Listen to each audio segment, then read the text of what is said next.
तो आगे बढ़ते हैं ना। 2 क्वेश्चन नंबर 4 5 क्वेश्चन नंबर 5 हम लोग 1 से 4 तक में पढ़े कि समलंब चतुर्भुज का क्षेत्रफल निकालना था। दोनों भुजाओं का युग्म दिया था, समांतर भुजाओं का युग्म का माप दिया था, ऊंचाई दिया हुआ था और क्या निकाला था, क्षेत्रफल। लेकिन इसमें जो है 5 नंबर में क्या है, क्षेत्रफल दिया हुआ है, दोनों समांतर भुजा का माप दिया, उसका निकालना हमको ऊंचाई ज्ञात करना है। तो सबसे पहले हम लोग क्या करेंगे, समानांतर चतुर्भुज समलंब चतुर्भुज बनाएंगे।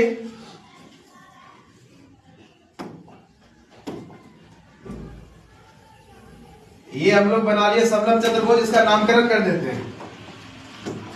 ये हो गया ए बी सी और डी। इसमें जो समांतर भुजा है, समांतर भुजा कौन कौन सा है, ए बी और सी डी है। दोनों समांतर भुजा का युग्म यानी दोनों का माप दिया हुआ है। पहला है 7 सेंटीमीटर और दूसरा है 10 सेंटीमीटर। तो ये ऊंचाई ज्ञात करना है, ये ऊंचाई हमको क्या करना है, निकालना है। ठीक है, आराम से निकलेगा, कुछ है नहीं एग्जाम इस क्वेश्चन में कोई जान नहीं है। सिर्फ क्या करेंगे, समांतर चतुर्भुज का सूत्र बैठाएंगे और बैठाने के बाद वो क्या होगा, निकल जाएगा।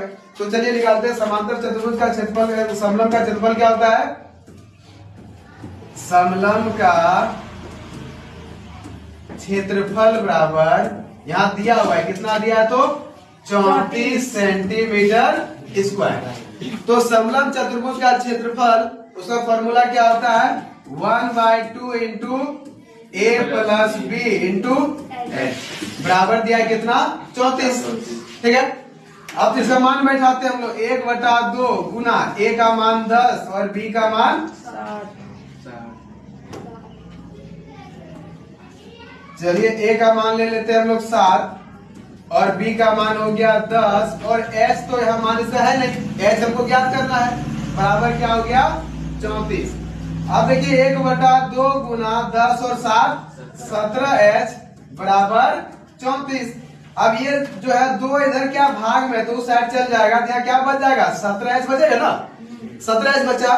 और यहाँ पहले 34 दिया हुआ है और ये 2 भाग में, तो उधर जाके क्या हो जाएगा, गुना हो जाएगा। तो हम लोग क्या करेंगे, इसको 2 आराम से गुना कर देंगे। ठीक है, अब देखिए यहाँ हो गया क्या, h बराबर ये 34 गुना 2 है, इसको हम लोग गुना कर सकते हैं, लेकिन नहीं गुना कर रहे, क्यों, घटाने में आसानी हो जाएगा ना।